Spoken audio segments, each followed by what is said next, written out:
people are awakening to it. And it takes an event for them to realize it. And that's when it's too late. When the iceberg is spotted dead ahead, it's too late. That's why you have to do things before it becomes obvious. But yes, I think you are beginning to see people see how obvious these problems are. And I will tell you that I've noticed it a lot from financial advisors. We're getting a lot of financial advisors who, at the behest of their clients, are reaching out to us. So that's unusual. I guess I'll sum it up by saying the level of mainstream participation, if there's one thing different through this whole thing, this whole year, it has been the level of new clients and mainstream participation. We've got 4,000 or 5,000 new clients since the beginning of the year. That's unheard of. That happens in 4, 5, 6, 7 years, let alone 10 months.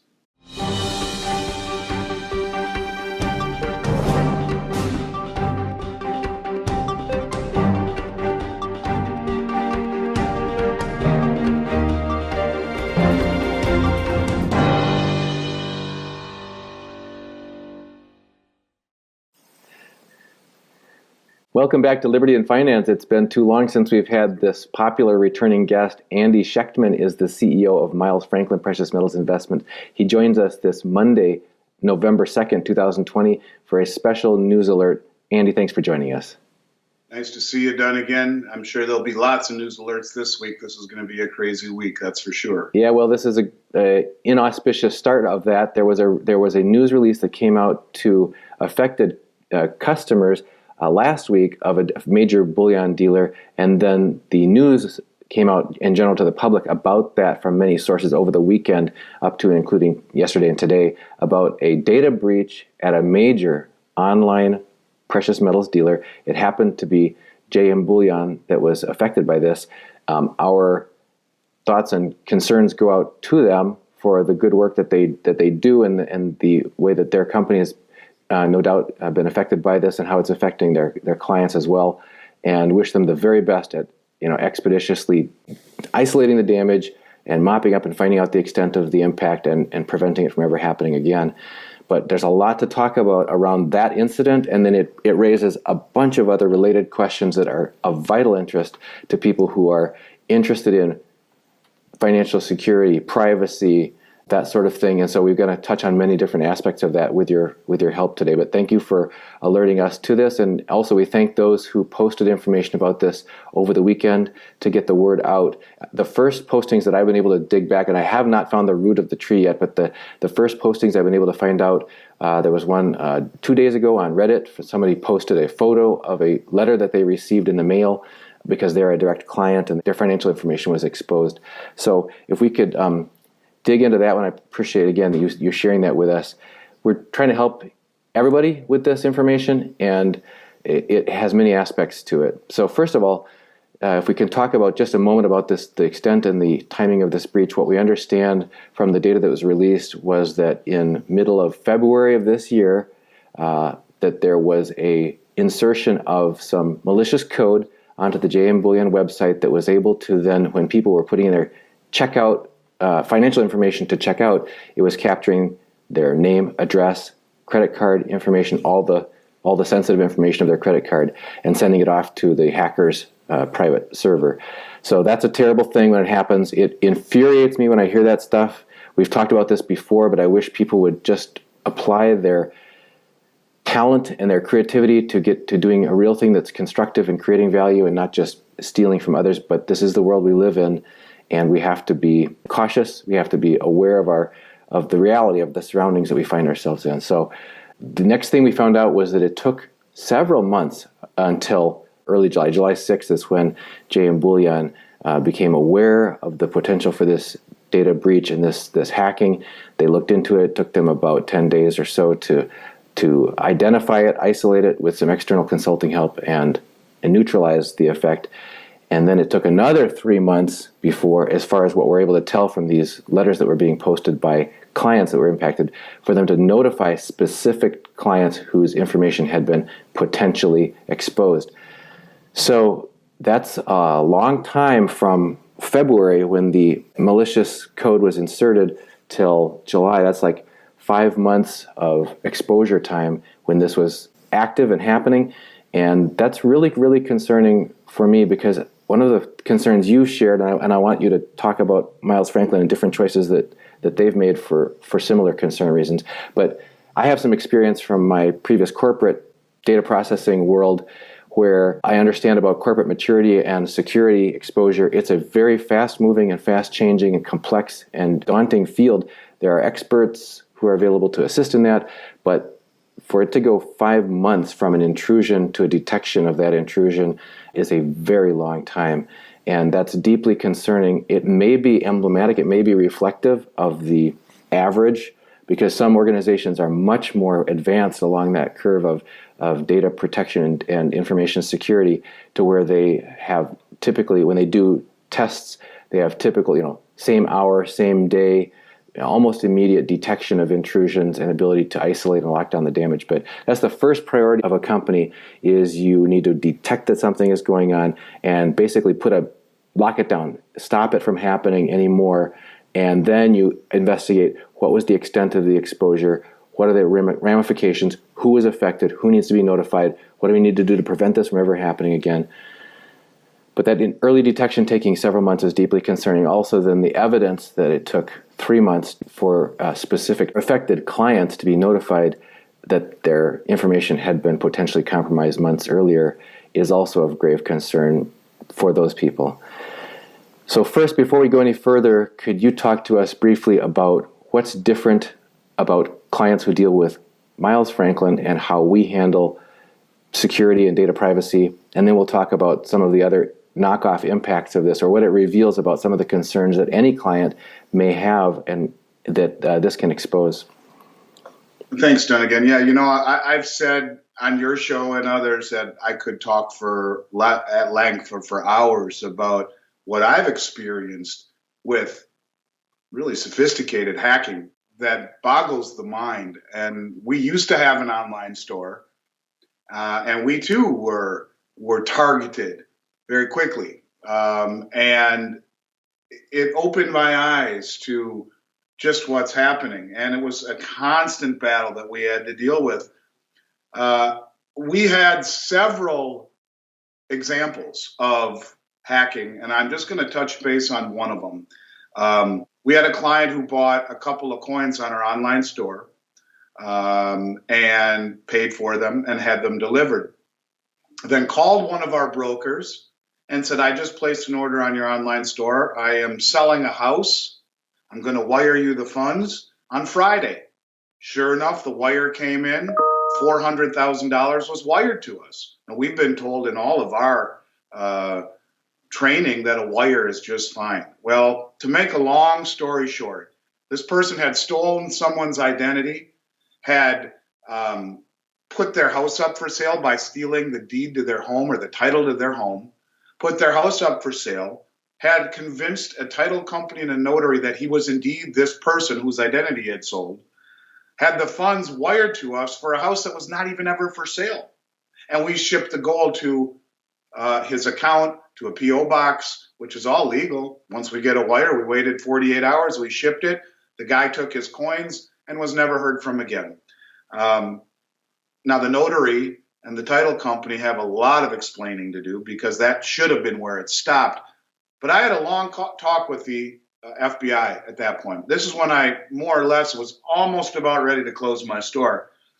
And was told carte blanche that this, in large cases, or in large part rather, is state-sponsored hacking. That this is very sophisticated, and they pointed to Eastern European ring that was targeting precious metals companies all around the country.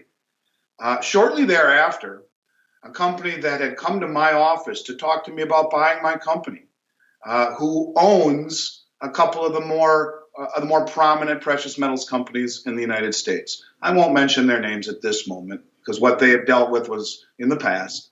But they're big companies, and everyone listening to this would know their name. The company who came to my office to talk to me about buying my company originally has its roots as a Wall Street programmer working on behalf of Merrill Lynch, and very sophisticated folks.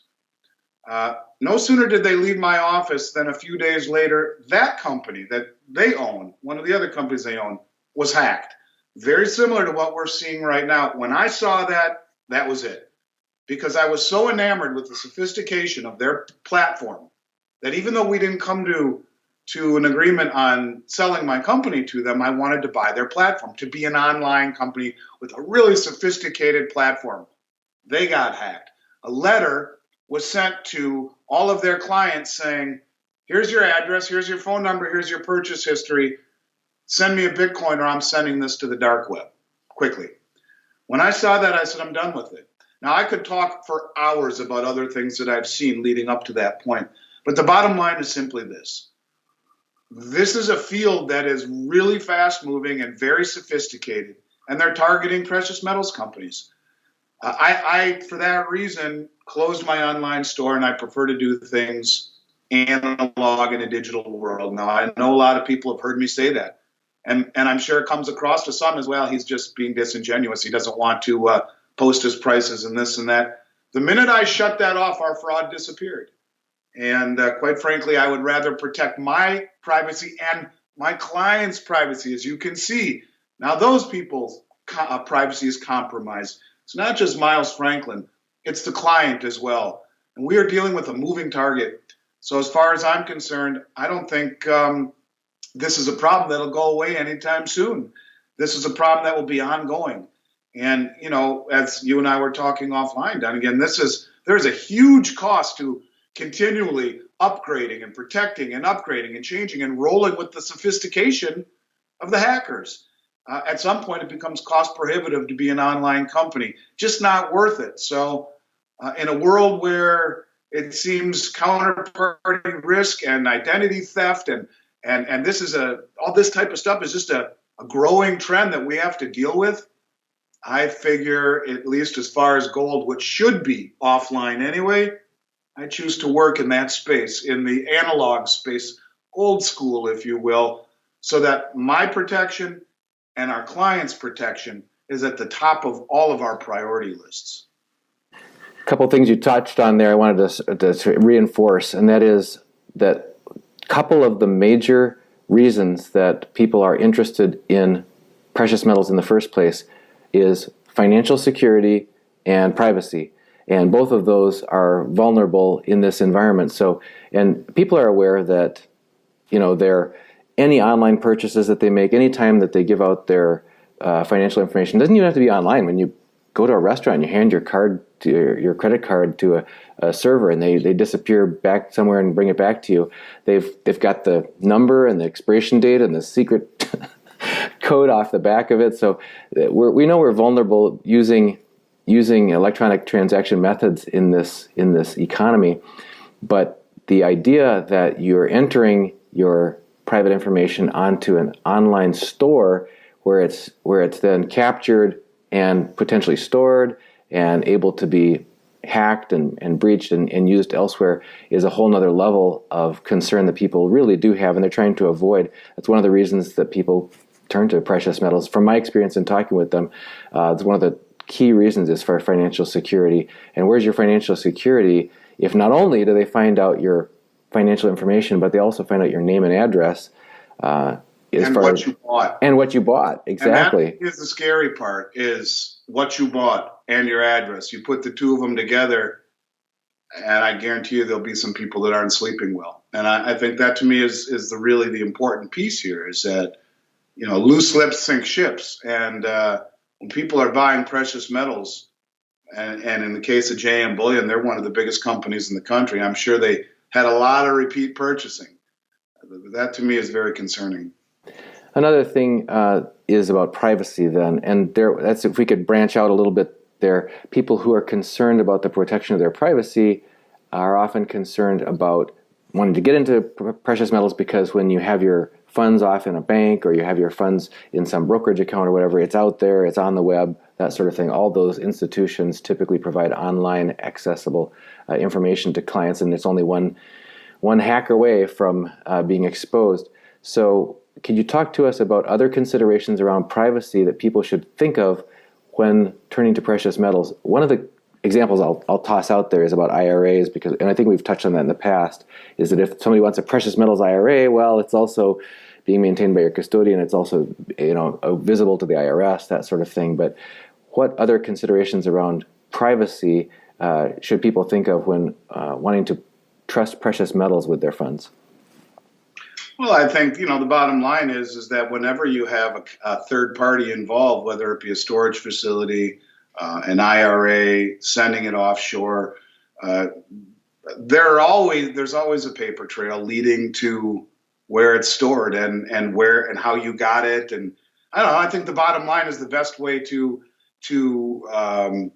own precious metals is to pay for it and hang on to it yourself and remove all counterparty risk and don't talk to people about it. It's as simple as that. It's still one of the last private investments.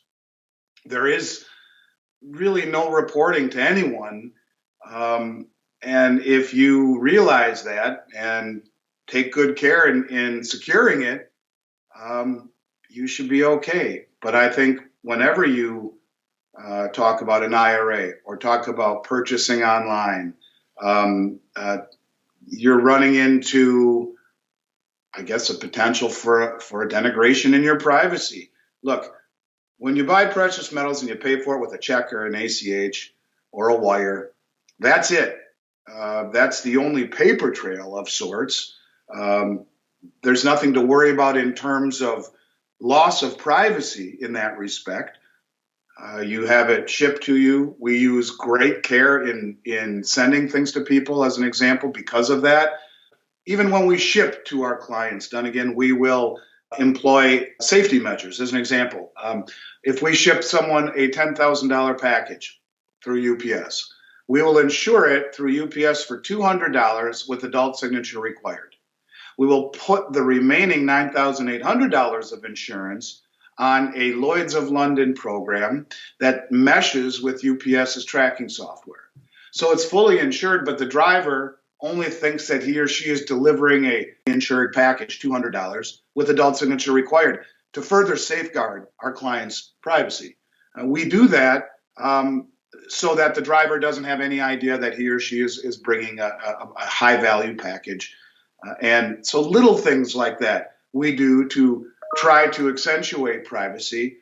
The bottom line is simply this, that I think if you want to remain private, don't buy online. Minimize your potential for being compromised.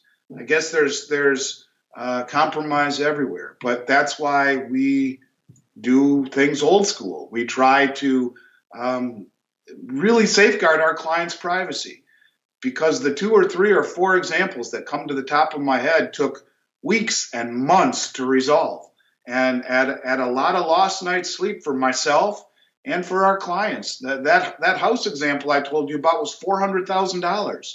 The sophistication, the level of sophistication is incredible, and it's only getting more and more and more sophisticated. So I think you become more and more and more old school and do things by telephone and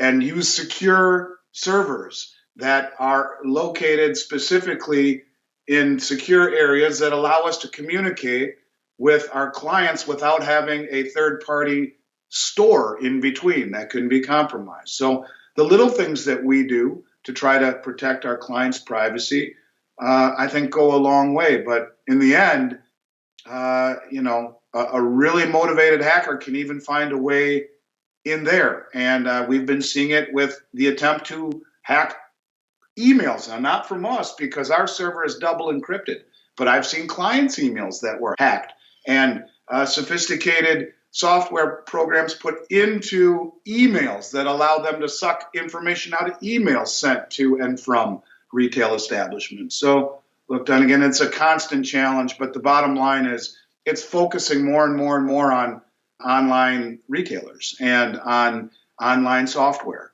And it's for that reason and that reason only that I'm not online. I know for a fact if I were online, I'd make a whole lot more money. I can make money while I'm sleeping.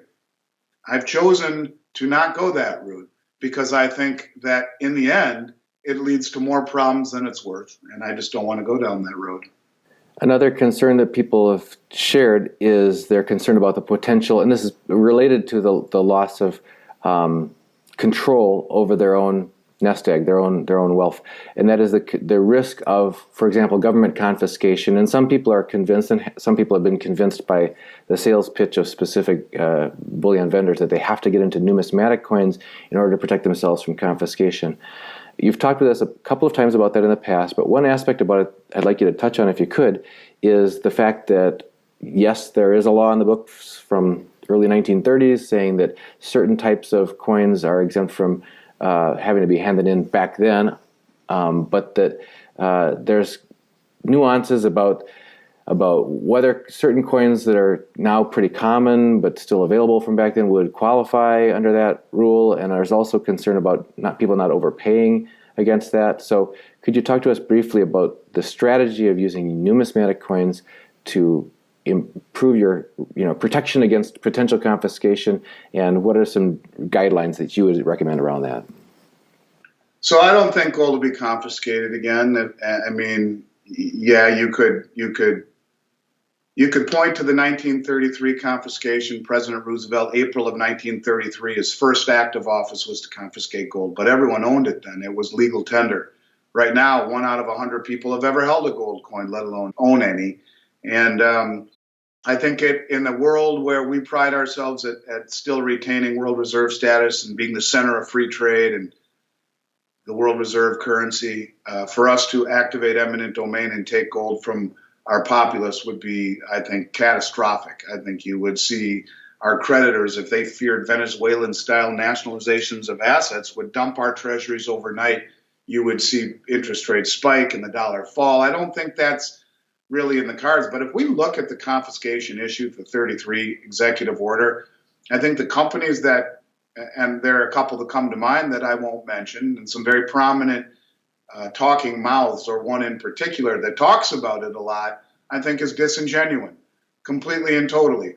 It paints a narrative that a fear that you have to be afraid to own gold and you better own it in pre-33 numismatics. Well, a couple of things. You mentioned, well, some of these coins are, some of the pre-33 you're intimating are close to bullion coins, and maybe they're not super rare, what have you. Here's what the law basically says, and there was a amendment, not so much an amendment. The Industry Council for Tangible Assets in 1984 struck a deal with the IRS, a verbal deal, a handshake deal. We'll talk about that in a moment too. But in 1933, when gold was confiscated, the executive order that speaks to it gave exemptions moving forward on 3 classifications of people: dentists with dental gold, jewelers with jewelry, and collectors of rare coins. And so if someone's buying a whole bunch of MS-64 St. Gaudens, chances are they're going to have 2 or 3 different dates. 1924, 1927, 1908, maybe a couple others. Are you a collector if you own 500 coins with 3 dates? Probably not. I think you have to employ, if you really want to have a collection of pre-33 numismatics where you could hope to avoid confiscation if it came down that way, which it may not even come down that way, desperate governments do desperate things, then you better have ample diversification in your collection, dates and mint marks and types and the whole 9 yards. Now, the exemption is not levied on pre-1933 gold coins. The exemption focuses on the motivation you employ rather than the coins that you own. Are you a collector of pre-1933 coins? Can you exhibit that you are? Can you show us that you have a collection? Now, I don't know if it gets that far, but that is what the executive order reads, and I think that it's somewhat transparent when companies are promoting it. Now, let me take a step back. I love the pre-33 gold coins, and I own lots of them. And if I had my druthers, that's all I would own. I think they are far more interesting to own. They're a piece of Americana. Their history, to me, they're way better than a gold eagle. And for years, since 2011, 12, I've been begging people up until 2018 or 19, begging them to buy them. They were so cheap, it was ridiculous.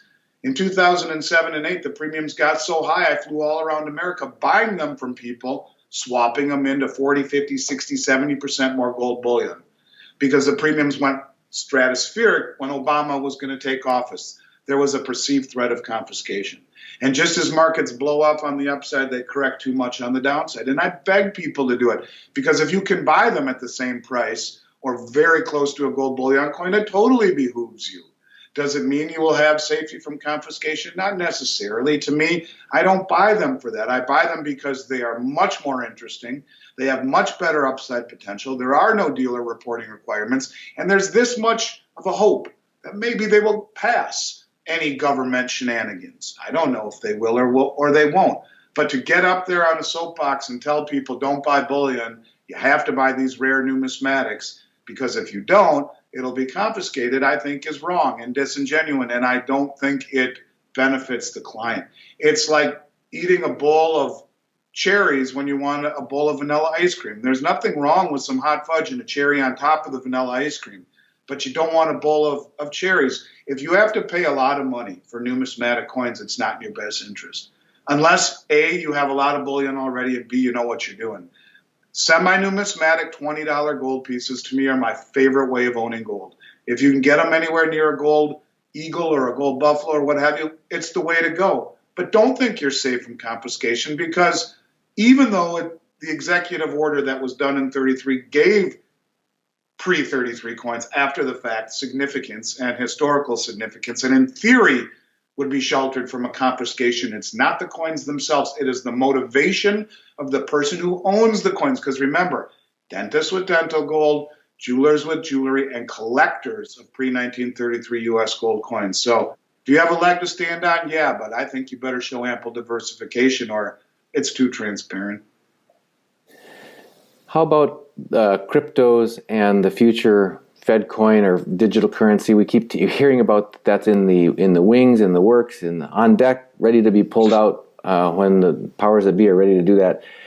How does that tie into everything we've been talking about in terms of our financial lives being at the mercy of things out of our control versus people wanting to shelter some of their wealth from that? Well, I think to me that's really what it does. It exemplifies a loss of control. The Federal Reserve has been trying through low interest rates and levying up their balance sheet by buying assets to create inflation, but they haven't been able to do it because, when you listen to Alistair McLeod on your program talking about the repo market since last September and the fragility of the balance sheets of the banks, right? The banks don't want to lend.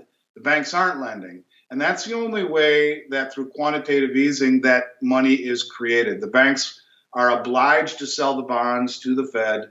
The banks then, the money doesn't go back to the banks, it goes to a reserve account at the Fed. And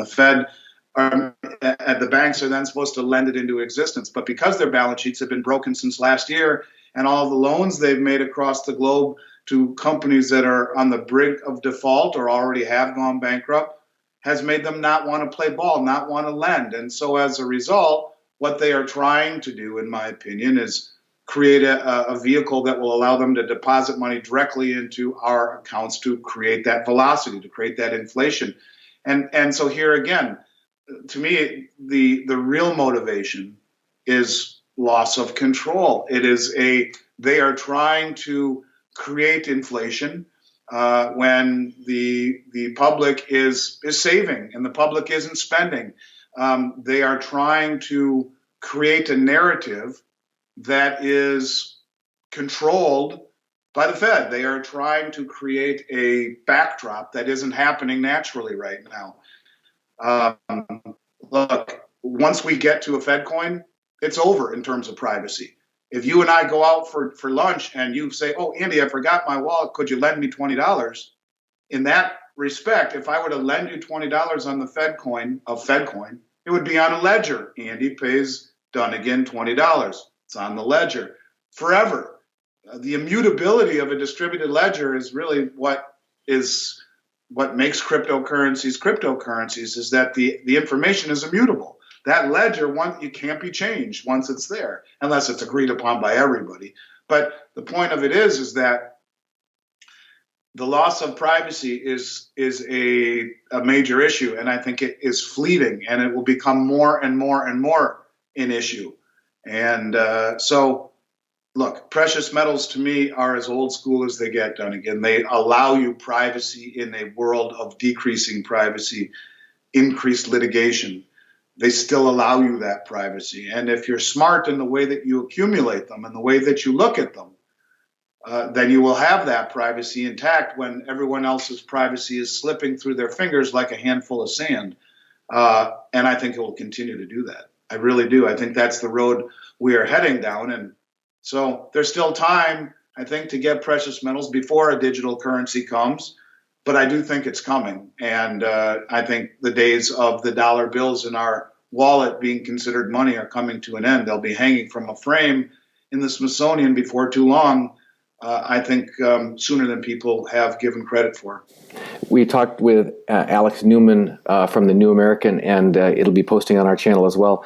But one of the points that he brought out is that, as you mentioned, even when we're trying to do the right thing by our family, if the powers that be want to make that unpopular, want to make that almost untenable for people, there's psychological approaches that are used by publicizing. And this was actually, we spoke with E.B. Tucker. He said his grandmother had given her kids each a gold coin. His father was one of those. And then she turned the rest of them in back in the 1933 confiscation because there was this barrage incessantly in the daily newspapers, full page, big articles sponsored by the federal government saying that people who are at this time of national need are hoarding and locking up the wealth so that it can't flow in the economy, are actually dragging us all down. And so don't be one of those hoarders. And if you know of one, whatever. This whole thing of guilting people, coercing people psychologically to comply. So again, this cashless society pressure we already are under, people who do prepare, reluctant preppers, who have any store of foodstuffs, emergency medical supplies, and maybe wealth as well, are going to be potentially called out as against the rest of society or as hoarders and that sort of thing. So I would just encourage people to strengthen yourself, trust your gut, know that it's in all times prudent, responsible. It's the thing that has been done through every generation, is to take care of your family where you can, take care of your friends and neighbors, take care of your community, network with others, but don't fall for this peer pressure nonsense about that by being prepared yourself, you're dragging down others. That is not true, but it's a tool that's used to coerce people into surrendering their last shreds of liberty and freedom and to sort of yield over to the system. Just over the weekend, or last week, sorry, we had an announcement from Canada that they're proposing some universal basic income and all this sort of thing. But the only thing you'd have to do is make sure you give up your private property rights going forward. So you can't own anything. You can just be subservient and dependent on the state. So any thoughts from you about this, the psychological strength that it takes to be wrong or swim against the tide, swim against the stream in order to be old school in this new world? Yeah, I mean, I learned that a long time ago. To me, it's not hard at all. When you're ridiculed as much as I was over the years for having the beliefs that I did, I just shut up. I don't, I'm a friend of my friends, and if they want to talk business, I'll let them approach me. I never impose my beliefs on anybody. It's just not right. You can't win that. It's just better to be quiet and let things happen as they will. The biggest thing with all of these beliefs that I've learned is that you can only save the world one person at a time, starting with yourself and your immediate family. Most people look to the beliefs that we have done again as being crazy. Now, granted, it's becoming less and less that way. People are beginning to wake up to what we've been talking about for a very long time. But even as much as preparing throughout the winter and having food and water and I get comments from that too. People would joke and jest about that. Look, the answer is simply this. You take care of your family, that's your duty, period. And you do what you need to do. You don't talk to people about it. And I think really if Trump wins this election, and I'm hopeful he does, that type of ideology will be more important than ever because quite frankly, I think living here in Minneapolis, the stuff that I've seen, the rioting, the looting, the behavior that, I don't think living out in the suburbs means you're safe. quite frankly, if you see that type of behavior, the social unrest, if things got bad enough. Where does it stop? Where does it end? If your family's hungry, where do you stop? Where do you end? And so these are real things where privacy is very important. Your duty and obligation, protecting your family, being more important, and trying to find a middle ground there, helping people that you like. It's very hard to do because a lot of times it won't be well received. It's an interesting thing when you really want to help someone, but they don't want to hear it until it's too late. It's an interesting phenomenon, but I will tell people it's best to just keep quiet. And the people who you think you're helping, I guess I could sum it up this way. When I look back at all the people I've tried to help, when it works out the way I had hoped, they're a genius. And when it doesn't work out the way I'd hoped, I'm an idiot. And so the bottom line is it's really not a win-win situation. It's more along the lines of lose-lose. When someone approaches me, it's a different story. But I guess you have to reluctantly prepare and put all this effort into protecting your family and know that it's not something that really should be talked about or shared, even with the people who we call our best friends, because more often than not, it won't be well received.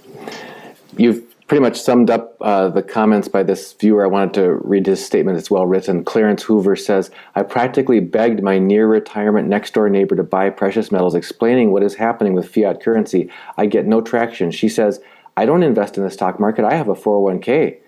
Yet when she comes knocking on my door for support after paper or digital assets take a massive haircut, I'll be asking myself the extent of my moral obligation to help. My question is, if you provide education repeatedly and it falls on deaf ears, at what point does your moral obligation to help others from these coming impacts be absolved? I don't mean to sound harsh, but now it's high time to protect yourself, not after the storm has passed and the damage is obvious. Is that last point he made about the damage is not yet obvious to many people. The real and present danger of coming damage is not yet obvious to many people. So you have to be willing to be wrong. You have to be like Noah and his sons building the ark and everybody laughing at you. Just go ahead and do it anyway. Say it one time, and if they don't listen, so be it. Look, the message that Noah was saying and the message that we are saying is of something bad's coming. No one wants to hear that. Now, this year it's a little bit different because people see bad things. But we've all grown up under the birthright of living better than our parents and our grandparents did. Everything has always been better and better and better in this country until it isn't. And that's the thing, the Titanic was unsinkable until it sank. And so they didn't put enough life rafts on the boat. You have to have your life raft blown up. And it's noble to want to help people. I get that. I've done this for 30 years. I've always tried to help people. But it hasn't been until this year that so many of the people, I said to my wife, you watch, they'll all start calling. All the people here in Minneapolis who I've known will start calling me. And they did, and they have. And it took a realization, an awakening. And it's the same thing with what you do. The name of your website, Reluctant Preppers. You reluctantly prepare because it's not something you see clearly, but you can see it in your mind's eye. You put two and two together. That's the concept of insurance. I don't pull up to my house and say, damn it, my house didn't burn down and I just paid my house and my home insurance. Point of it is that insurance is there for the unforeseen, for something that could happen.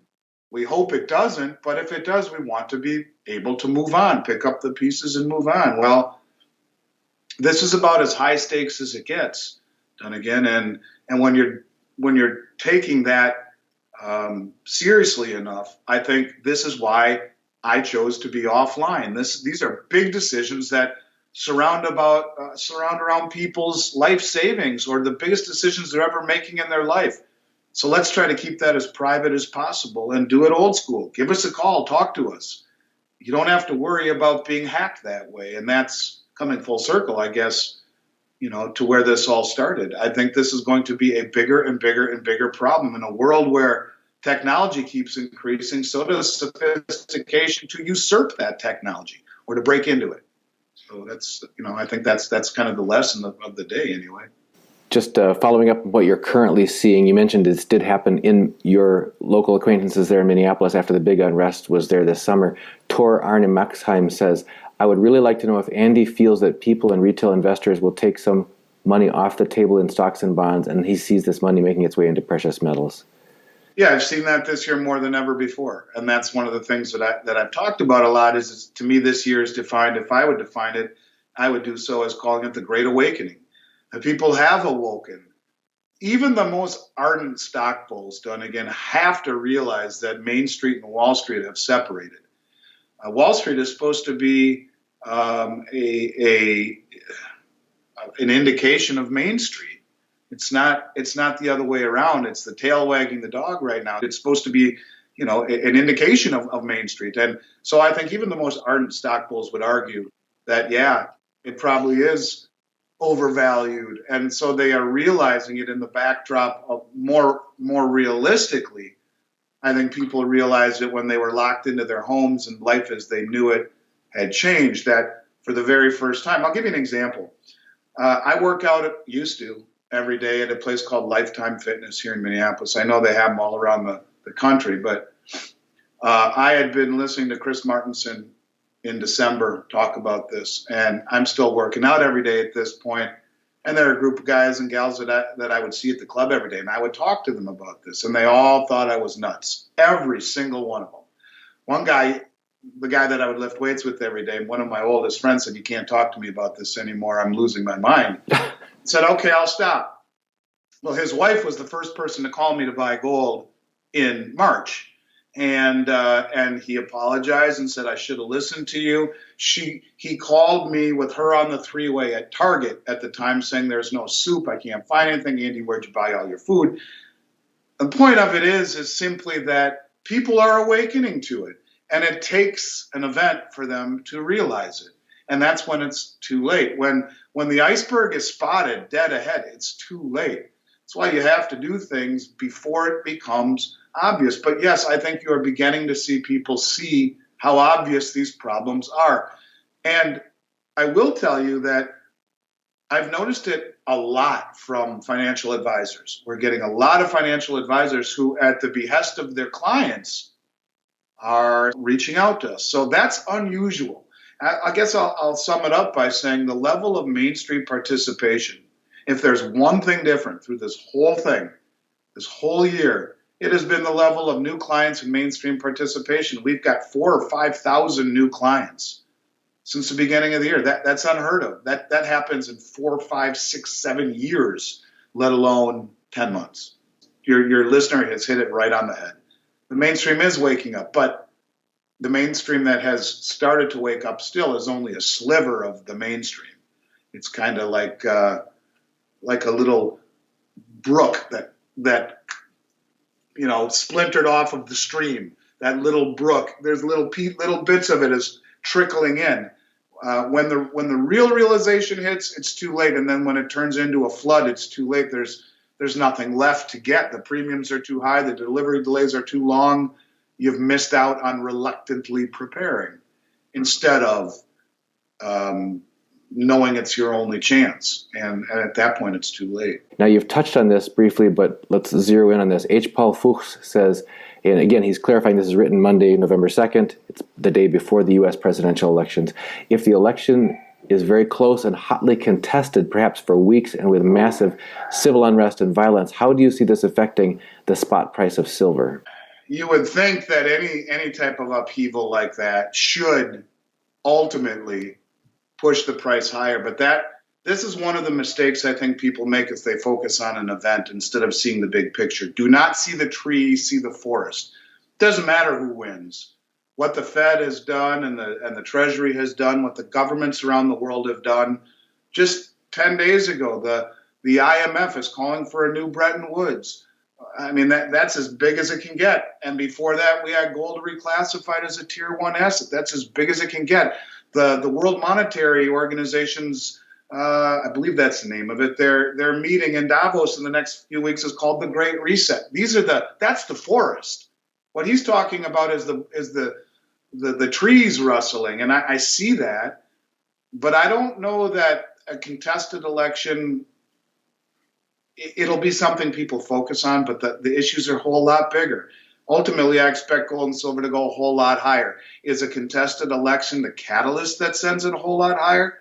Maybe, maybe not. I don't know. Very often, I will tell you that in this industry, and maybe it's about management of perception through the big banks, through the government. When the peanut butter hits the fan, Dunagun, for whatever reason, a war breaks out, a terrorist event breaks out, whatever. Very often they will delink the rationale people have from panicking so that they don't dump dollars and run to gold and silver. I think that chances are it might spike, but I don't look at that as reason to jump into silver. I think it could be a catalyst. It could light the fuse. The reasons are a whole heck of a lot bigger than just a contested election, which it's going to be contested. We all know that. Whoever wins, it's going to be contested. So if that be the case, I would argue it's already been factored into the price. Once again, Andy, just thank you for joining us here on this Monday to hit a news story out there quick. We're going to send this up as quickly as possible. And if people want to find you and more of your work, where should they reach out? They can reach out to me at andy@milesfranklin.com. And I will always try to reply back promptly to everyone's email personally. And again, Dunagun, I appreciate the opportunity to work with you and to get this kind of information out there. Look, we're not the only company in America, Dunagun, but I will promise you this: for the past many years now, at least 4 years since we've closed our online store and are focusing more specifically on doing things old school, identity theft, protection of our clients' information, privacy. These are things that are more important to me than anything. I mean, it has really been for the last 30 years. Our business was founded on Swiss annuities and privacy. The concept of privacy is very, very important to me. And maybe that's why I've chosen to not go the path of online, to not go down that road. And I just want to say one thing. I really do believe, now this is going to sound a little conceited, and I'm not trying to be. I have connections far, far past these companies like JM Bullion. JM Bullion came into business. I'd been in business for 20 years when they came around. And I see what kind of volume you can do by being an online company. It's not worth it to me. But, I know if I wanted to flip the switch and be an online company, I could go out there with all of the resources I have and I could be a darn good one and a big one. I know it in my heart. I could be the biggest if I wanted to. But I think this is a growing problem, and I am more concerned about my clients' privacy and the problems it would create. Until I am forced to go that road, I will continue to be old school and do things in a way that will protect our integrity and our clients' integrity and privacy. And right, wrong, or indifferent, that's the path we've taken. And guys like you are helping us get our message out there. I appreciate so much. And I hope to hear from some of your listeners. And this is going to be an interesting week. I wish everyone out there a safe week and prosperous week and good fortune for the rest of the year and health, of course. I don't know. These are interesting times, Dunagun. Interesting times. That's a Chinese curse. Interesting times. So to everyone out there, God bless. Stay well. And if you're looking to buy precious metals, send us an email or do what our grandfathers used to do. Give a call. And we can be reached at 800-822-8080. Also, folks, remember to go to libertyandfinance.com, and over on the left-hand margin, you can put in your name and email address, and you'll get on our free newsletter. We send out 3 times a week. It has descriptions of all of our videos, including any links or resources or articles that are mentioned in those videos. So, well, Andy, we've got way more questions that we're going to have a chance to get to. I just appreciate you jumping on with us at response to this urgent news bulletin we had to get out quickly. I'll do my best to get it up as quickly as possible. And Andy, CEO of Miles Franklin, thanks for joining us again. Thanks again, Dunagun. You stay well.